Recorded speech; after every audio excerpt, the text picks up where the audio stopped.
përbalni në situatat e padëshirume. Asnjë skenar, përveç se ai funksionimit, edhe i transmetimit, edhe i financimit pavarur, edhe i ligjit të ri, nuk do të mund dhe s'ka me ndodhë këtu. Për punëtorët e radio-televizionit të Kosovës,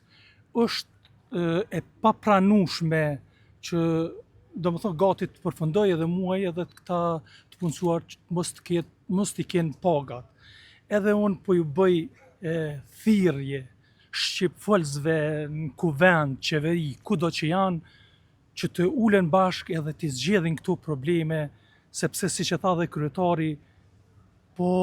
ne do të kërkojmë drejtat më elementare, jo më të flasim për pagat. Andaj edhe një herë po ju them se kjo është e papranueshme, jo vetëm për BSPK-n, po për gjithë punësuarit në Kosovë ku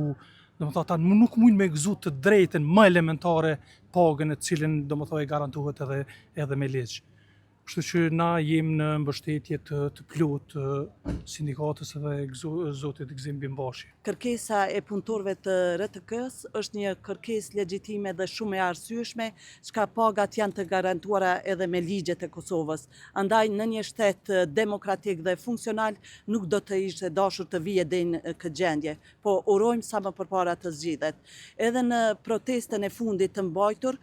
Zbashku lajmëroj se nëse nuk zgjidhet kërkesa e punëtorëve të arsimit,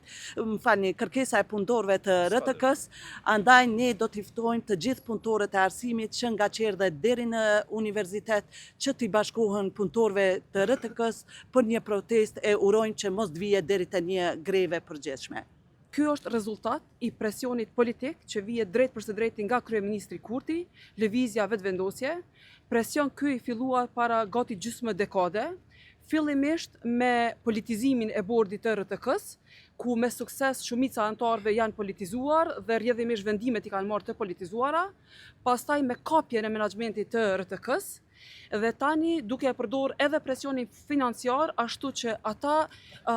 redaktor, gazetar, punëtor të RTK-s, të cilët nuk kanë pranuar përkundër presionit të jashtëzakonshëm që t'i nënshtrohen presionit politik, jo duke e përdor këtë formë, pra presionin financiar që t'i gjunjëzojnë edhe ata. Unë shpresoj që na nuk kemi me pa atë që ka ndodhur në Greqi,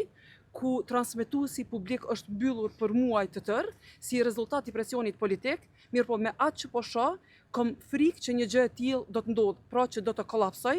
RTK-ja për shkak se nuk është e mundur që punëtorët me dalë dhe me punu pa paga dhe nuk është e mundur teknikisht me u kry shërbimet që duhet të kryhen.